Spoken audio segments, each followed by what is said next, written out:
question actually for you, Rob.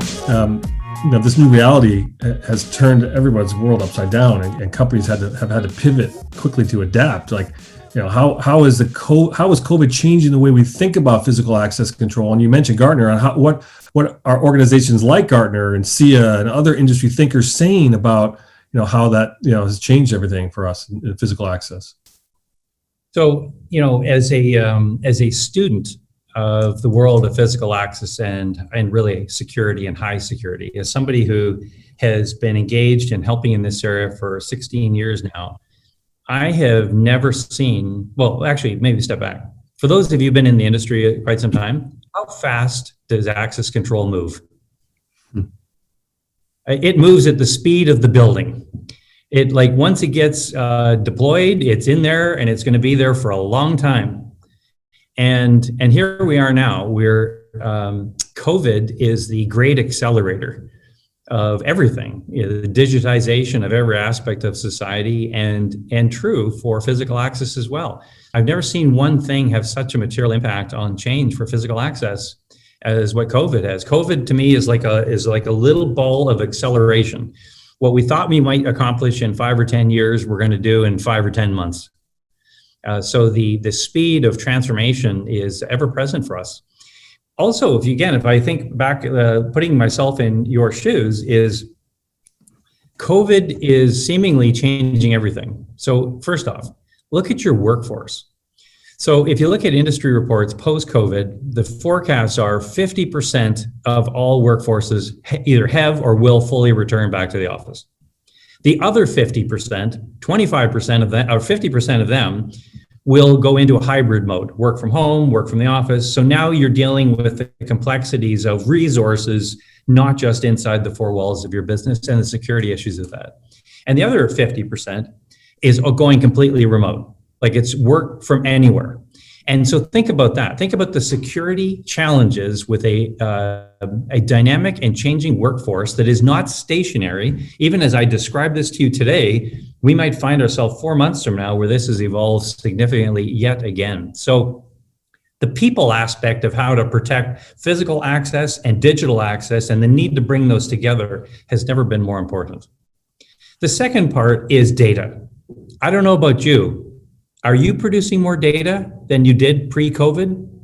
Like I can tell you BioConnect is. If I look at BioConnect a year ago as a company to where it is today, we're really on the journey of a digital first business. The amount of computing and applications we use today is significantly greater than we did pre-COVID. So the digitization of your business, of your competitors, of your value proposition, of your automation, of your globalization means you are building data sets that are at an exponential rate, and the need to securely protect that data is critical. As Courtney said, it's often not reported that 1 of every 10 data breaches is actually a physical breach, not a digital breach.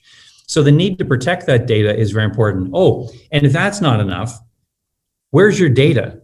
Well, it used to be inside your data center, and now it's in a data center a co-location company that's providing that service for you, and or it's in a cloud provider. So now your data is also now being spread out through multiple service providers. So you've got people who are interacting physical access from anywhere, and you have your protection of your most critical data needs probably a heightened level of protection.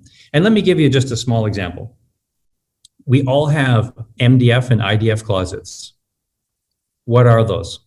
They are the main communication rooms that bring the communication world into your organization. I would estimate 99% of them are still protected by a piece of plastic, a plastic card. Right. And yet this critical piece of infrastructure, if people attack it or enter it, in particular when employees are working from home, could cause great damage and reputational damage to your business. So I think both data and the people aspects are significantly changing how we think about it. And I had one last comment. I wrote this down for today. So you asked the question, Josh, about what are industry analysts saying. Here's what Gartner research is saying. I'm just going to read them. This is their top 10 list of, this was just published a month ago, top 10 list of the top 10 most important areas that physical access security needs to put their attention around. Number one, pandemic protection and mitigation. Well, that seems obvious, but it's a big deal, right? People are coming back in the office. How are we going to mitigate and protect people? Number two, the converged or integration of identity digitally and physically. Mm-hmm. Number three, upgrading your badge and card systems. Number four, cybersecurity hardening for physical access infrastructure. I don't know if you've read any of these reports, but there's a report called Cyber Physical Systems. What this is they're projecting by 2024, CEOs will be personally liable for cyber breaches that move through physical infrastructure that causes damage to their company or to their customers consuming their technology. Number five, biometric authentication, touchless. Yeah, nobody wants to touch anything anymore. We want to be touchless for biometrics and for everything we touch, everything we don't want to touch. Number six, mobile access control. Number seven, cloud access control. Number eight, visitor management.